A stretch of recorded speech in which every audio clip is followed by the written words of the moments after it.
अस्सलाम वालेकुम वरहमतुल्लाहि वबरकातुहू।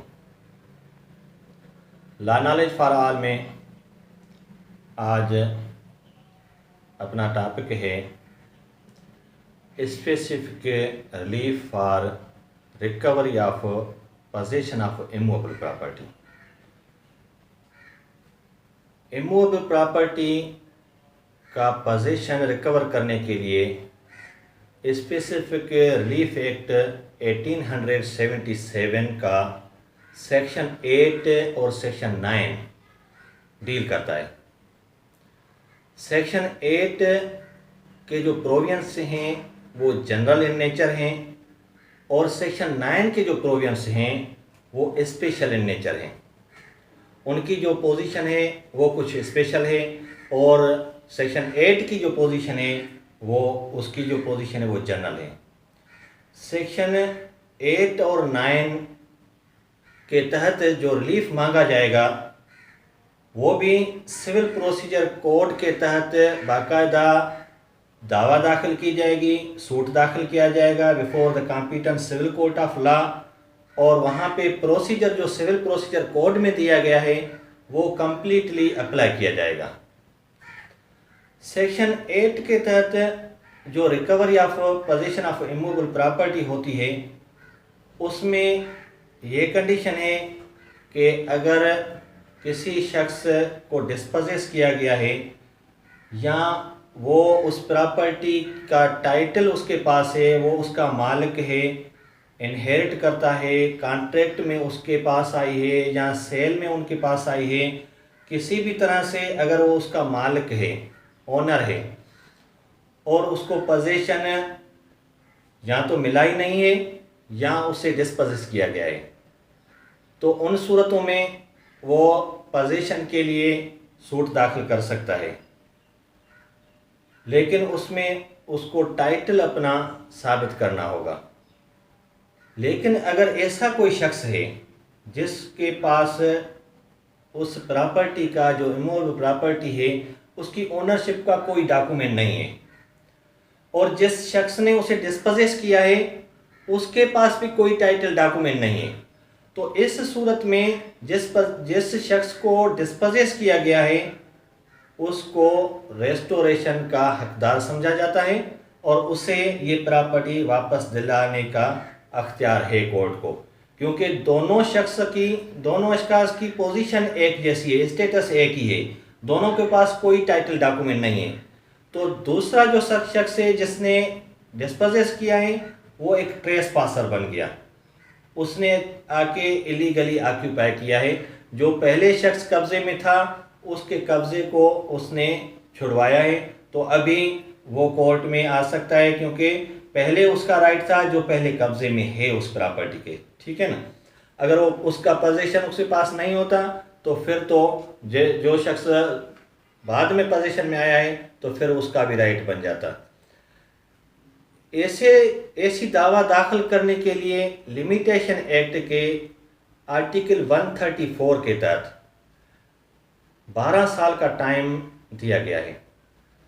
अगर कोई शख्स by way of inheritance owner बन गया है, by way of contract, by way of sale owner बन गया है, उसके पास प्रॉपर्टी कभी कब्जे में ही नहीं रही है, तो 12 साल के अरसे के दौरान कभी भी दावा दाखिल कर सकता है, सूट दाखिल कर सकता है रेस्टोरेशन के लिए।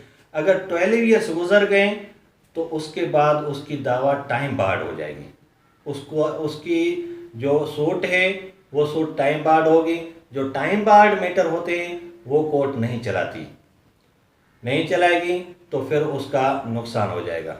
लेकिन लिमिटेशन एक्ट का सेक्शन 5 और सेक्शन 12 जो हैं वो अप्लाई करते हैं।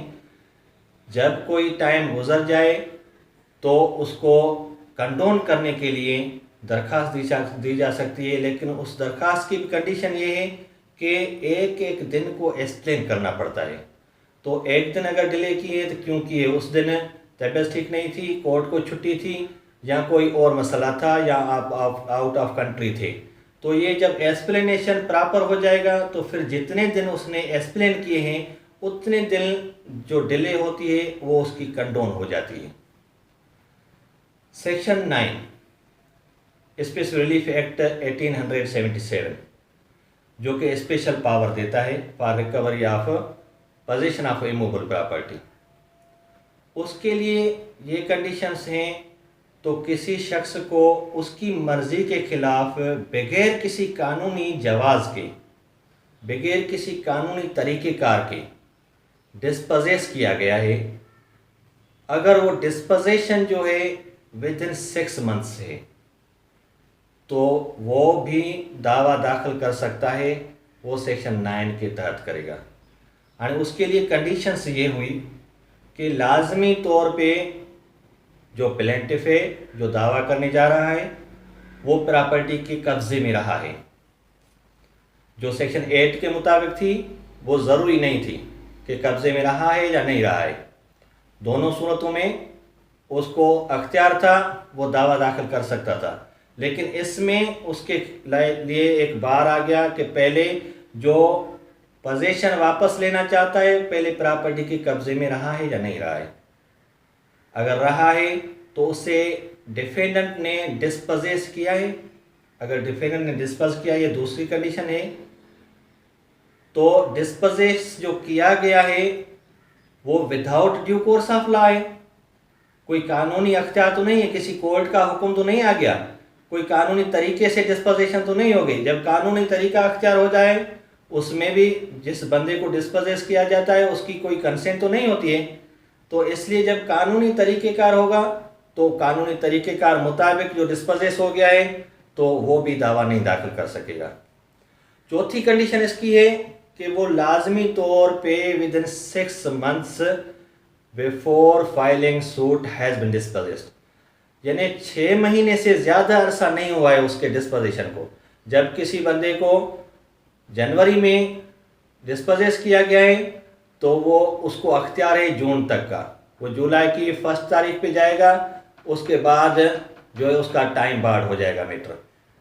ये जो टाइम बताया गया है वो सेक्शन 9 में भी स्पेसिफिकली बताया गया है कि ये 6 महीने का टाइम है।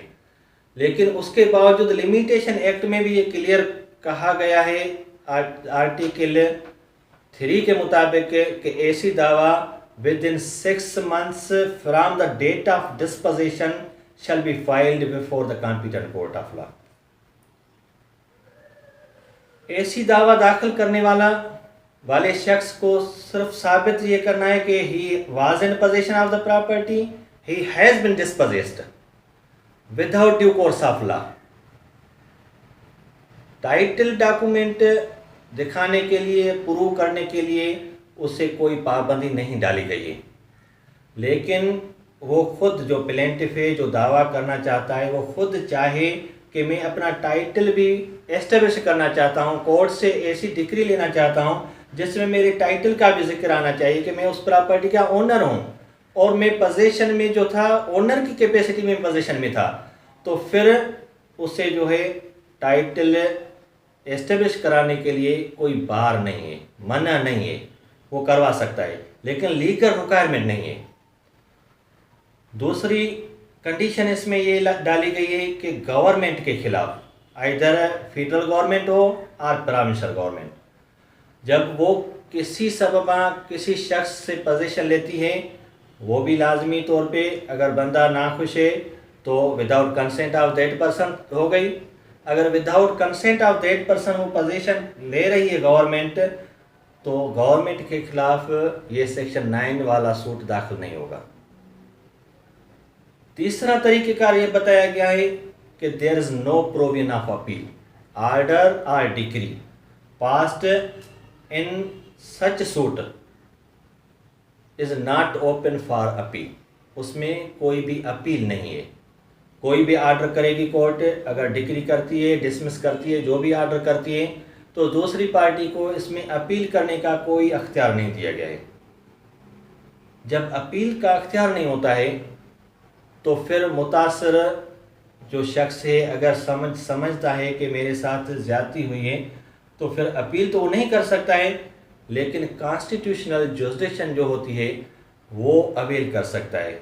जब कोई लीगल रेमेडी किसी कानून के तहत मौजूद नहीं होती है तो फिर जो है ये तरीके अख्तियार किया जाता है तो कॉन्स्टिट्यूशनल जुरिसडिक्शन होती है जो हाई कोर्ट की, वो एक्सरसाइज की जाती है।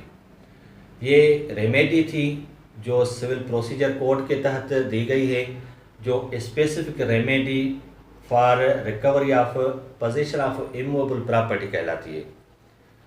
इमूवेबल प्रॉपर्टी की रिकवरी के लिए क्रिमिनल लॉ में भी तरीक़ेकार मौजूद है, जो कि क्रिमिनल ट्रेसपास में आता है, जिसके लिए 447 पीपीसी में सज़ा और जुर्माना बताया गया है। अगर कोई बंदा क्रिमिनल इंटेंशन के तहत किसी की प्रॉपर्टी में ट्रेसपास करता है, एंटर करता है, तो उसको सज़ा भी हो सकती है, उसके खिलाफ ये कॉग्निजेबल ऑफेंस है, वो एफआईआर भी हो सकती है। दूसरा तरीक़ेकार जो क्रिमिनल का बताया गया है वो इलीगल डिस्पोजिशन एक्ट के सेक्शन 3 और 4 हैं। सेक्शन 3 इलीगल डिस्पोजिशन एक्ट भी इमूवेबल प्रॉपर्टी के मुतालिक है। जब किसी शख्स को डिस्पोजेस किया जाएगा इमूवेबल प्रॉपर्टी को, प्रॉपर्टी से, इस नियत से कि उसकी प्रॉपर्टी ग्रेब की जाए, उसकी प्रॉपर्टी हड़प की जाए, तो उस सूरत में सेक्शन 3 के तहत वो कंप्लेंट दाखिल कर सकता है, जो कि